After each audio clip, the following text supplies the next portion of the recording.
Welcome everyone to the second release from Waiheke Whisky, and this one is the dog years. Some of you, if you're just getting into whiskey, I do recommend going back and watching one of our first tastings when we went through our last pack. There's like sort of more a beginner's guide, things like how to taste whiskey, smell whiskey, a lot of interesting kind of little tips that Colin and I did. But this time, where there's a whole new batch of whiskies, which is fantastic. So here we've got Colin. So just tell us a bit about yourself. Yep. Hi, I'm Colin Mairs. I'm Waiheke Whisky's brand ambassador and sales rep. Yeah. And I'm Mark Izzard, so I'm the owner and founder of Waiheke Whisky. And I'm Patrick Newton, the distiller at Waiheke Whisky. And I'm Phil from First Phil Whisky, a YouTube channel. So it's really great this time to have Pat here, the head distiller. So fantastic. And so dog years overall, how is this different from the last pack? What's like the main big picture kind of thing that we're looking at with these whiskies? Yeah, this is our non-peated expressions. So last time we presented our New Zealand peat, and we were just really excited to get that peaty goodness out to you. But not everybody loves peat, and we do make non-peated whiskies, and this is our expression of our favourite non-peated whiskies we've made over the last 7 years or so. If you open up inside, you'll see your little tasting mat, and on the tasting mat we'll have the 3 whiskies and the new make spirit that we're going to try today. Yeah, so and on this tasting, you can see like the 4 little circles. You can place your whiskies on it if you want. And so tell us a little bit about, well, what is it? Like, what are we looking at? So we're going to go through in the order of, so you can set the little bottles on the circles up in the top corners in your tasting mat. And we're going through in order of the top left, the peated, non-peated new make, then over directly to the right of that to the Sweetwater, and then down again to the bottom left to the Dyad Chardonnay, and finishing with the Cantankerous. So you'll notice that they have different numbers, some of them next to them, and you might think these guys in Waiheke, they can't count because there's no number in the new make, and then it's 3 on the Sweetwater, 4 on the Dyad, and suddenly 6 in the Cantankerous. But those are the release numbers. So when we start to release in full-size bottles, that's the order that we're going in. So we've done release 1 and 2 with Moss and Ceres 1, peated expressions, and our next full-size bottle release will be the Sweetwater. Dog years. What is a dog years? So what does that mean? Why'd you pick that for the name of this release? Yeah. So dog years, I mean, everybody knows dogs are man's best friend, and unfortunately they don't really have the lifespan that we do, so they tend to age a lot faster. So we tend to say that a dog has, for every 5 years of a dog's life, 1 year goes by in a human's life. And when we started making our whiskey, we noticed this crazy rapid maturation, which has actually been described in other places. The guys from Balcones in Texas and the Indian whiskies. So we know compared to, say, Scotland, with these huge temperature and pressure changes that we have in different parts of the world, whiskey ages differently. And we've been finding that our angel share is huge. Some of our barrels can experience up to 15% angel share, particularly if they're high up in the barrel stack and it's getting up to 30 odd degrees in an uninsulated barrel store. So we came up with this idea that dog years is a great way to express this rapid maturation. Often on whiskies you'll see, say, 7 or 10, 12, 25 years written on big age statements, and we don't go with an age statement on a whiskey. And this is just a bit of fun. It's to gently introduce the idea that our whiskey ages differently here. And so we like to say that that 1 Waiheke year is equal maybe 5 Scottish years. So these whiskies, particularly, the youngest in this pack is 5 years, and the eldest is 7, nearly 8 years. But we think they certainly feel a lot older than that, particularly how well integrated they are. Yeah, fantastic. I'm excited to go through them. So on this, going back to this, the tasting pack, there's a whole bunch of information here. Some people might be looking at, like, what am I looking at? So just a brief overview. What is some of the information we're looking at here? So each one starts with the distilled and bottled dates. Of course, for the new make, that's unaged, as we'll get into. So it was distilled and bottled in 2022. As Mark mentioned, we're not going with age statements, so no big number of the number of years, but we also want to be transparent and share as much geeky information as you can handle. So we've got the distilled and bottled years for the other expressions.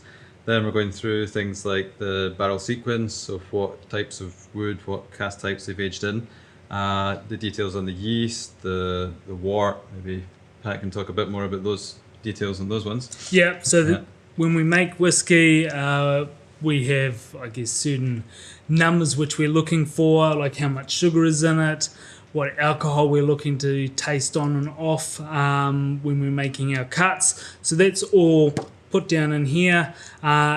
Do you need it? Probably not. But if you're really interested in whiskey and want to see the progression of them, then this information is quite good. It gives you something to kind of dig a bit deeper if you want to. Absolutely. And what's really cool is it's very transparent. Like you're showing a lot of people exactly what you're doing with each bottle, which you don't get a lot with a lot of other whiskies. So I think that's one of the benefits of being in, I guess, the new world of whiskey. Yeah. It's all very new to us. We're not trying to hide anything. There's no secrets. There are a lot of new distilleries around the country and around the world, and we like to work with each other. Yeah. So the more we can talk, the better the whiskies we're going to produce in the future. Yeah.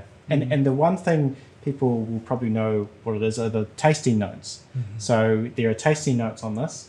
So as we go through each whiskey, you can kind of compare what you're tasting, and everyone will have a slightly different palate. Like just because someone's getting one flavor and another person's getting a different flavor, it all depends on your palate. But generally, overall, there's some flavors there that can be a guide from the tasting notes. Great. Well, let's get into the whiskey. So the first one we'll taste then is the non-peated new make. So again, all unpeated expressions in this tasting pack. So this is just to kind of give a glimpse into what the spirit is like before it's been aged. And so all of these whiskies that we have ahead of us, they all start their life as a new make spirit. So it's a clear new make spirit, straight off the still, clear colour.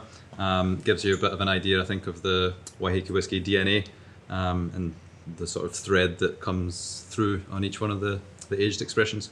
So with new make, so you're getting like a true sort of kind of example of what the still's doing, right? And is there anything unique about the still at Waiheke? The stills that we were using at this time are very dependent on what the atmospheric temperatures are and the weather. So a lot of the distillations were actually done outside, which meant that if it was cold and we had a big southwesterly blowing, it meant the distillation was a lot slower. We had a lot more reflux going on. Whereas if we were doing it in the middle of summer, it was quite a fast distillation. So I guess for the new make in all of these whiskies, the biggest difference between them all was what the temperature was and how I was tasting it and when to make those cuts. So it was quite important when we started distilling to make sure the sweetness was coming through in the whiskey before we actually started collecting the hearts. So unless we had that sweetness here in the beginning, we would just keep on running the whiskey out. And once that kicked in, we would start the collection, and then we would carry on up until we started to, or I felt that it was getting a bit more grainy, more of those cereal notes coming through, and at that point I would stop the hearts collection. We took a very different approach to making these whiskies, which I'm sure Paddy will tell you more about. But so we looked at each individual whiskey when we thought it was right to pull it out of the barrel, and also what sort of ABV that we might present them at. And you'll notice as we go through the pack, they're all at quite different ABVs. And that's done on purpose. And we'll rack up 30, 40 samples in decreasing in increments of 0.5% until we think that's the sweet spot. That's a good afternoon. Should we taste this one? Yeah, let's taste it. It's the smell. So the new make, again, no barrel influence here. So what you're getting is purely the full expression of the Waiheke Whisky spirit. So unpeated, of course, quite kind of biscuity, I think, in the nose, and the fruits are kind of currants, bit of ripe banana. Yeah, it's got quite a lot of red fruits there. Really coming through on the palate too. But a nice sweet spirit. Great length on it. And then this is never going to be sold in a full-size bottle. Well, that's not the intention at this stage. No. But this is just, again, to give people a glimpse of what the spirit is like as a new make. So it's quite quite just interesting to have a look at. You could, if you wanted to, put it in cocktails or do different things with it, but it's really just to give that glimpse of what the birth of Waiheke Whisky is like. The good fun thing to do is to when you're comparing these whiskies, and they all stand alone themselves, but is to look at what's running through them as what Colin calls our DNA, which is a great term. But there's all of these whiskies essentially come from a very similar starting point. And so that sort of biscuity character, those fruit characters that come through, they're quite different than maybe you'd be used to from a Scottish whisky. And that again is because of where we are, where the barley's from. This is Laureate barley, all grown in New Zealand. Some of it from the North Island, some of it from the South Island. So you'll notice some cryer malt on there, that's North Island barley, and you'll notice some Gladfields, which is South Island barley. Quite different terroir, if you like. And then all brought to the island and all gently massaged by Paddy into what you've got here. And I think that kind of DNA, there could be different strands to it, but I think one of the main things is a bit of salinity, like especially on the finish, all quite a drying finish, and it's got like salinity or sea spray, which possibly comes from the fact that we're on an island. Yeah. It's got the sea spray in the air. And where the distillery is currently is literally 150 metres from the mangroves. So we do get that maritime or sea influence coming up, and certainly on a southwest wind, we have a lot of salt spray coming up into the distillery. So now we're actually on to the first whiskey we're going to try, because you can't actually call it whiskey in New Zealand when it's not aged for 2 years. That's Correct. correct. So Yeah. the first one, new make spirit, we call it. It's just a spirit. You'll see on your tasting mat it says new make spirit, and this pack's got 3 whiskies in it and a spirit. So now we're going to the first whiskey, which is exciting. So this one here is the Sweetwater. What are we looking at here? Like, what is this? What kind of cask is it aged in? So actually, firstly, before we get into that, so Pat, just tell us a little bit about your background, actually, and How I how got do you into play it? in way? Well, yeah, how do you get into it? Okay, so I am a winemaker by trade. I've been a winemaker on Waiheke Island for the last 11 years. In 2015, Mark came and started distilling in the winery which I operate in, and asked if I could make the whiskey then. And so since 2015, I've been making all the Waiheke whiskies. And so that gives me opportunities to work the wine into the whiskey, which we'll see later on with the Dyad Chardonnay. So it's great. And it lets me play around with a lot of different barrels. And I guess using my expertise in the wine world and seeing if it'll work in the whiskey world. Sometimes it works, and it works very well. Other times it can be a bit challenging. Yeah. So Correct. it's always learning, and most of all, I want to make it fun. Yeah. So whiskey is fun, winemaking's fun. Let's put them together and create something which everyone can enjoy. Fantastic. So what whiskey are we looking at here? What is a Sweetwater?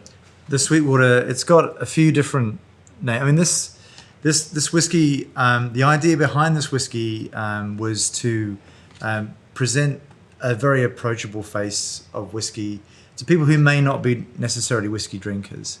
And this is the first one we released at our sister restaurant and bar where the new distillery is at, called the Heki. And the idea was, often people will come up and say things like, "Oh, that's quite strong," or "Oh," I mean, those sort of. And so the idea behind this whiskey is not necessarily for whiskey geeks or whiskey aficionados. This is really an idea of getting you into Waiheke Whisky. And we started with peat, which is quite a controversial thing, but it was our first release, and we are predominantly a peated distillery, but we love non-peated whiskies, and we make non-peated whiskey. We're going to continue to make non-peated whiskies. And so the Sweetwater, which the name actually comes from a little wee dip, a little wee peak of sweetness that you can get towards the tails of a distillation, is just that. It's to give people a bit of an idea that maybe a little bit sweeter, not so strong, and maybe a little bit more approachable. And certainly when the idea behind the full-size packaging, when this goes on sale before the end of the year, it's a little bit of a gentler approach to whiskey and hopefully appealing to everybody. The way we made Sweetwater was similar to the new make which you just tried. For the Sweetwater, we put it into STR barrels, as well as bourbon casks. So STR barrels is basically a wine barrel like you would normally see. And they pull out the headboards in that, they shave them, and then they re-toast them and put them back together. So it comes across as, I guess, a little bit more concentrated compared to your bourbon cask, a lot more of those toasty vanilla characters coming through. So we thought that using both of those casks together, you'll get the impact from the STR barrel and then the mellow characters from the bourbon cask. And if you taste the whiskey now, I mean, straight away you're smelling a lot of those butterscotch, nice, soft, toasty characters coming through.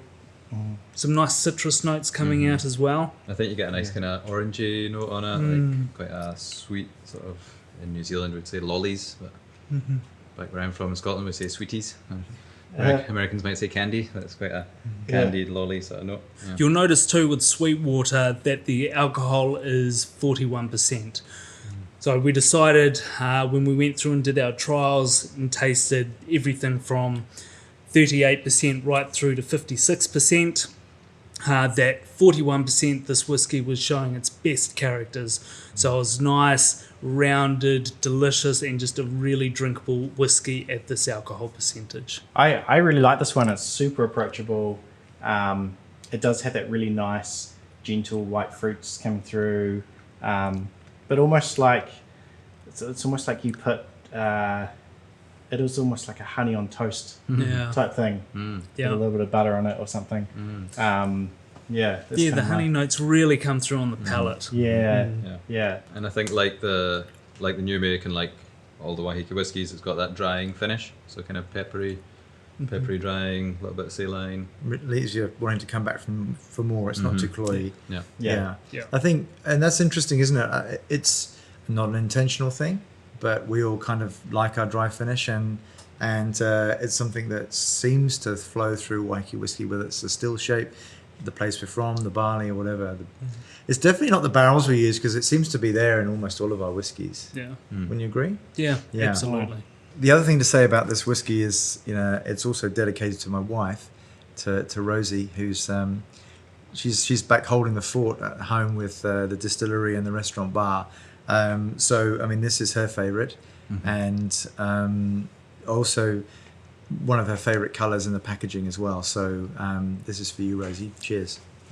There's a few interesting things I find about the Waiheke bottle. Like, first of all, you got a screw cap, which I'm a big fan of. I like that, but why? Where's your cork? Is the cork more fancy?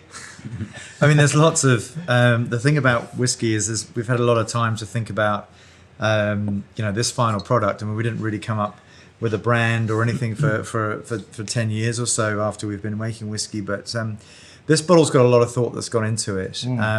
The bottle's made of recycled glass, predominantly 80% recycled glass. Oh wow! And it's very light for a whiskey bottle. You may notice when it's empty, it's light. And one of our big focuses at Waiheke Whisky is environmental impact. We use electricity, 100% renewable energy, to fire our stills through electric-fired boilers, and all the way down to the recyclable packaging. The boxes are made in New Zealand from recycled cardboard that can be recycled with screen-printed dyes that are. So there's no glossy, non-combustible products here. Wow. And the same from the screw cap, made of recycled PTFE. Yeah. And if you want to reuse a bottle, have a screw cap. Yeah. So it's light. Your whiskey's not going to go off. It's easy to use. And you won't lose a cork in it. You won't lose a cork in it. The cork won't break off. Done that a lot. The other problem with it, we're a craft distillery, so I mean we don't have the buying power to try and buy the sort of corks that maybe some of the big producers make. And that actually is a big thing for a lot of the small whiskey distilleries, because to get the quality, there's a breakage rate in anything. And if we send a whiskey out to you and the cork snaps off, that's a bad experience, and we can't really quality control for that in such small runs. We're producing 2,000-3,000 bottles on a run.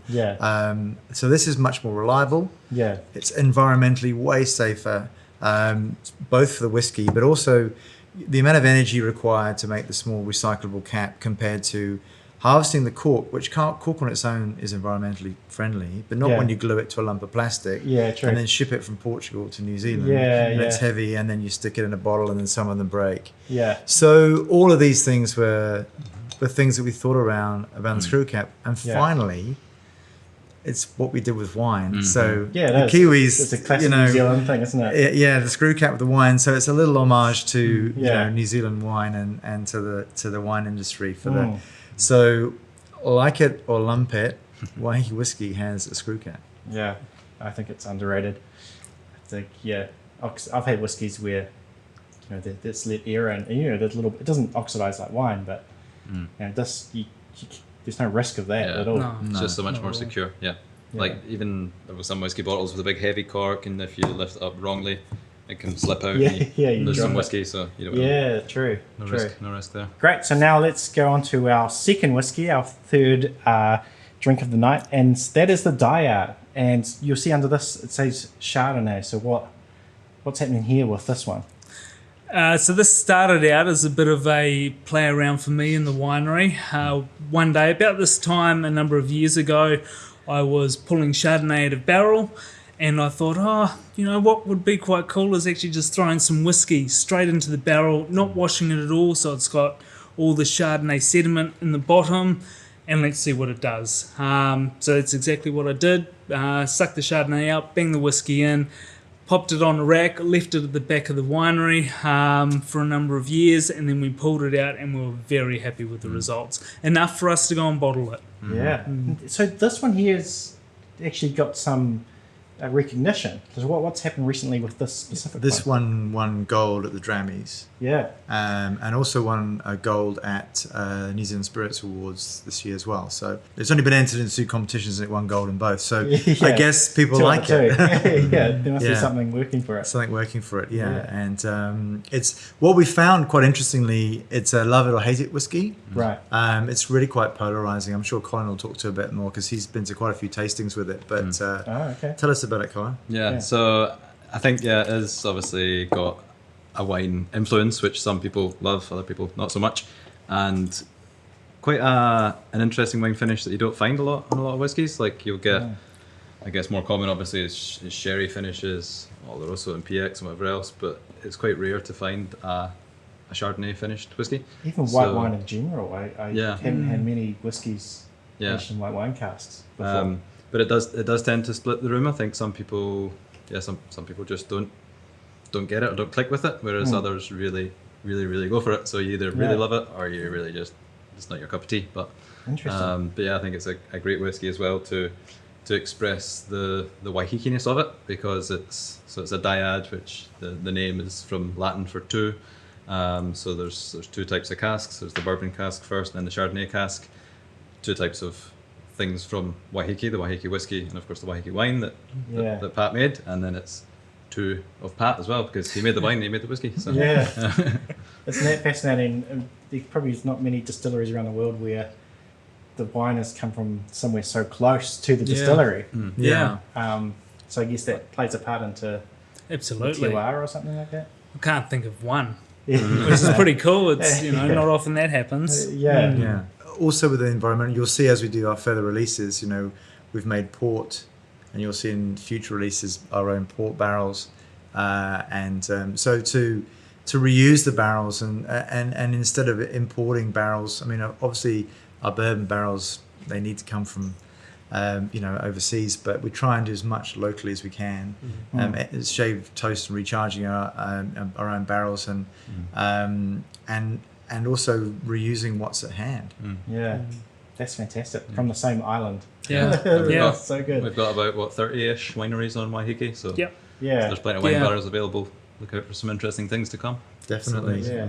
Yeah, so for those of you, I mean, maybe if people watching this internationally, or maybe you haven't been up, Waiheke Whisky is known for, there's a lot of wineries around there, isn't there? Yep. And that sort of thing. Yeah, very small island. It's 72 kilometres squared, with vineyards dotted throughout, which makes it pretty unique. Anywhere on the island, you're literally 5 minutes from the beach. That's great. Run us through it, Colin. Yeah, so on the nose in this one, I think you do get quite the characteristics from the Chardonnay, so maybe like kind of melting butter. The honey again comes through. I get quite like a lemony note, like quite a sherbet lemon, I think we put in the tasting notes. Quite a nice effervescent sort of character to it. Very aromatic. I think that's where it polarizes everybody, because you have those Chardonnay notes coming through in the whiskey. It's very foreign to people, and so it can turn people off, or people absolutely love it. And this is back up to 46% ABV. So it's probably a good time to talk about our whiskies. We've never used colour in our whiskies. They're non-chill filtered, so you will notice some cloudiness with the Sweetwater down at 41%. This is, I guess, a bit of a geek's whiskey, if you want more of a term. So if you're looking to explore what New Zealand whiskey has to offer, then this is a bit different. And so we've kept it up at 46 ABV, and you can experiment around with it. And we do have a little bit of water here, so it's probably not a bad time to talk a little bit about what water does to whiskey. Yeah. So I think with this one, and then I'll let people do their own water. I think with this one and with the next one that we'll try, being at 48%, that gives that little bit of opportunity to add water and to let it open up with adding the water. So we talked about, of course, the Sweetwater being the one that is more approachable, and it's just right on the good ABV for sort of being more of a crowd-pleasing whiskey, whereas these ones you can add that touch of water and it might open up the whiskey a bit and kind of open itself to you a bit more. I always find adding just a few drops of water can actually open up in a similar way to airing a wine. Like it can kind of unlock flavours. It doesn't always actually water it down. Sometimes it can open it up. Yeah, you can see here straight away with a little addition of water, the bouquet has just opened up, and I'm getting a lot more spice, a lot more floral notes coming through. It's such an interesting take on like whiskey. It's such a really interesting direction. And it's probably a good time to talk about this. Oh yes, with our Dyad concept, which is a lot of people ask us about our XX logo, which isn't an XX logo. It's two W's,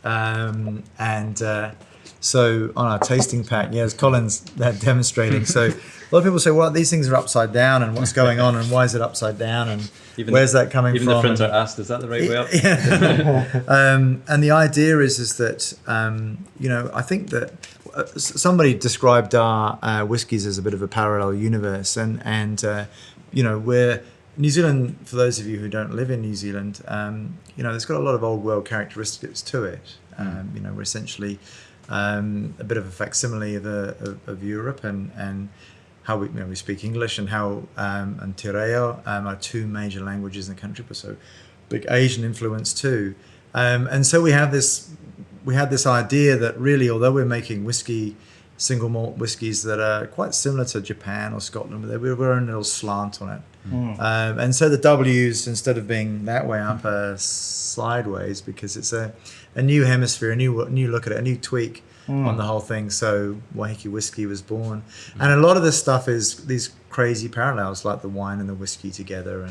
And so that's where the WW comes from. Great. So now on to our final whiskey, and this one is the Cantankerous. So what is the Cantankerous like? What are we looking at here? What's the difference between some of these other ones we've had? So this particular whiskey is the trickiest out of all the three that we're going to try tonight. Tricky, by what I mean by that is that it never seemed to sit quite right in the barrels that we were using. So we started off with virgin American oak, so brand new barrels. The whiskey looked a bit disjointed in it, so we thought, right, it's probably had enough time. It soaked up a lot of flavour, a lot of those charry characters. We'll pop it into a bourbon cask to try and mellow that out, give it some more butterscotchy caramel notes and just soften it a little. Didn't really do that. It did pick up some of those characters, but we needed to mellow it out a bit more, and we ended up getting some liqueur muscats barrels in from Australia. Right. And we ended up popping the whiskey straight into those, Yeah. and after a year and a half, sorted it out. Everything came together. So we've got the bright toasty notes of the virgin American oak, the creamy texture from the bourbon cask, and then we've got the spice and the aromatics from the muscat cask. Yeah, it definitely looks like the darkest of the whiskies we've had so far. Yeah. And I guess that's the muscat, Yep. the difference of grape and so what does that kind of impart to a whiskey, do you think? Is it? So the muscat grape itself is very aromatic, very floral. So straight away, like when I smell the whiskey, I'm getting a lot of that spice and floral notes Yeah. coming through straight away. But also because it was a liqueur muscat, it was quite sweet, or the wine was quite sweet in the barrel. Yeah. So that's actually come through quite a lot in the whiskey. Right. So it's got upfront sweetness and texture, lots of fruit coming through as well. The word like cantankerous, what does that mean? What is a cantankerous? Yeah. It sounds punchy or something. And Yeah, well, I mean, as Paddy said, it was a tricky number to get right. I mean, cantankerous, it's sort of like a grumpy, or it's just not happy initially with itself. But in fact, the name is a tribute to Ian Banks, who the late author, who's a bit of a hero of mine, wrote a fantastic book on whiskey called Raw Spirit, if you haven't had a chance to read it. yeah. And he also wrote some fantastic sci-fi novels, and and this is Cantankerous is named after one of his spaceships. Elon Musk famously named two of his drone ships. Of course, I Still Love You and Just Read the Instructions. They're also named after Ian Banks's Culture series, and it just was a great name for this whiskey because it was just been a tricky one to nail down. And you put a lot of love into these really early barrels that we're doing together with Pat, and experimenting with virgin oak, and gets hot pretty fast. You try to calm it down in some bourbon barrels, and then finally that finishing touch with the muscat is something really different. Yeah. So this whiskey here is kind of part of a different kind of set. So last time you had the Bog Monster, that was kind of your it had everything. Single cask, it was the big one of the four. What are we looking at here? Is this also kind of So you may notice SC or single cask or special circumstances. So our special circumstances range is, if you like, our black label range, and these are babies that we single out for special mention. So this whiskey, although it causes a lot of a headache, we think turned out fantastically, and so it deserves to wear our special circumstances brand. So there's this single cask, so there's not a lot of it, but I think that it turned out fantastically. It's a great whiskey, Paddy. Well done. Yeah. It's really good. Yeah. and it's a more punchy whiskey. So this is a higher ABV. Yep. 48%. Yeah. So definitely, once you've had a good sniff, and we'll run through some tasting notes with Colin, but after we've done that, maybe we'll stick a bit of water in and see what you think. But yeah, I think it's my favourite of this pack, which I think it's just got such a richness to it, like just so rich on the nose, all those kind of glazed red cherries, and just inviting kind of leather, like a leather armchair. And I think it certainly is like a special occasion whiskey. It's like So yeah, and then on the palate you also get all those red fruit notes, I think. It's definitely one I feel like you could sit on. The finish is nice and long. There's a lot going on there. There's more darker fruits, and I think this would be a really interesting one to actually compare to the Sweetwater if you had two glasses, because you'd really see the differences the casks are doing just between the two whiskies, but still keeping the same kind of Waiheke kind of DNA with both of them. Yeah, absolutely. I think that for the Cantankerous, that sweetness coming through is fantastic. Yeah. And the concentration is phenomenal. Yeah. And this is why it sits in those special circumstance range. It is unique, and it is, I guess, the best of the best for what we can do. Yeah, it's got a lot of those sort of sweet notes, those dried fruit notes. Almost similar to some ex-sherry cask whiskies, but it's got that different kind of angle on it, which is I really like. Yeah, and I think with that being at 48%, like we say, you can add a bit of water, so that will kind of open up a little bit more. And it does carry a nice mouthfeel, nice oiliness on the palate. With I think with that higher ABV, kind of lends a bit more of that oily texture. Yeah, absolutely. Yes, I think you can really see that viscosity in the whiskey compared that to the Sweetwater. And those oils, I mean, talk us through that a little bit, Paddy. I mean, the viscosity, the mouthfeel, we talk quite a bit about that, don't we? So, like, I guess any liquid, if you leave it out long enough, you'll get, I guess, angel share or evaporation out. And by that concentration in the whiskey itself, you're getting that viscosity, all the oils are actually coming together.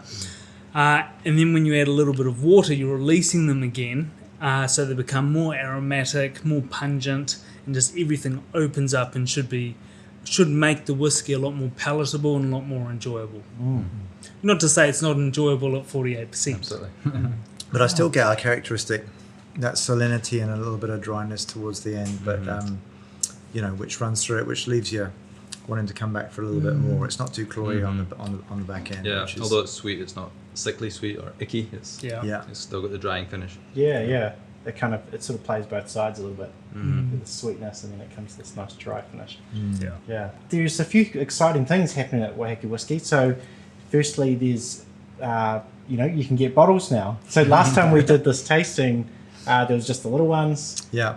And now there's much larger ones. There's bigger ones to follow the little ones. Yeah. So after our last tasting pack, for those of you who bought the tasting pack, you would have been invited to buy, and you did buy, thank you very much, our large volume bottles. And the same with this, so we're releasing Sweetwater and Dyad to follow in full-size 700ml bottles on the market. You'll have to wait for Bog Monster and Cantankerous, which are going to be released in our next pack, which will be special circumstances, along with some of our even older whiskey, which even predates Paddy. It's something to look forward to in that one there. But yes, we've been pretty busy building the new distillery. Yeah, there's a whole lot of construction happening and things. Yeah, there's a new thing that's arrived. Like what's happening there? So well, I mean, our old distillery. The last stills have given up the ghost finally after 12 years, and they've done a sterling job, but they're kind of done. Yeah. And we decided about 3 years ago that we were going to need to move into new premises, literally 200 yards down the road, still by the mangrove, still by the sea, but it's a custom-built distillery and a brewery together. We've made our own stills this time. Not by ourselves, we commissioned Speyside Copperworks in Keith in Aberdeenshire to make our custom designs, which they've done a beautiful job of. They're installed, and we should be commissioning and ready to open to the public around March next year. Wow! Yeah. It's November 2022, so we're hoping first quarter next year they'll be running. Really soon. So that's the 3,000 litre wash still and 2,500 litre spirit still. So the spirit still has that geodesic design of the original stills, still echoing that, whereas the wash still is a more traditional tadpole onion shape. So a lot bigger than the original stills. Yeah, so over twice the size. Yeah, so we had a 1,600 litre wash and 1,000 litre spirit, but the working volumes of those are a little bit smaller. But yeah, so this is. Still, we're pretty excited because, as they say, you ain't seen nothing yet. So I think that, the whole Waiheke Whisky DNA is going to continue to evolve. This whiskey is going to continue to age, bring on some great new spirit, still using fantastic New Zealand barley, still in our lovely Waiheke Island home. Yeah. So if you're ever around Waiheke Island, then just look for us. Yeah. We're in the Heki restaurant and bar. The distillery's there, so we'd love to see you and taste some whiskey and show you around. Oh, so exciting. There's just so many new things happening. There's so much to come. So, yeah, great work. Yeah, man. Thanks so much, Phil, and thanks for listening. Cheers. Cheers.